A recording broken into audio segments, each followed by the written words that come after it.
હું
હરેશભાઈ પટેલ આજે બાલચંડી ગામે નેશનલ હાઈવે 56 પર મોટા ઝાડો ધરાશય થઈ ગયા. વરસાદના લીધે, વાવાઝોડાના લીધે રસ્તો બંધ ચોકઅપ થઈ ગયો હતો. છેલ્લા મળસ કે 5 વાગ્યાથી ઝાડ પડેલું.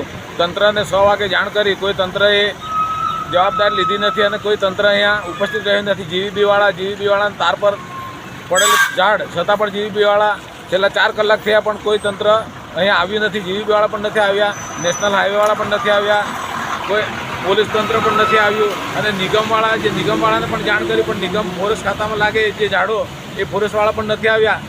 ગામ લોકોની આગેવાનીમાં ગામ લોકોએ મદદ કરીને રસ્તો ખુલ્લો મૂક્યો અને હજારોની સંખ્યામાં લોકો જે વાપી કામ પર જતા હતા એ લોકો અટવાયા હતા. એ લોકો અત્યારે હમણાં 8:30 વાગ્યા પછી વાહન વ્યવહાર ચાલુ થયો અને લોકો કામ પર જતા થયા.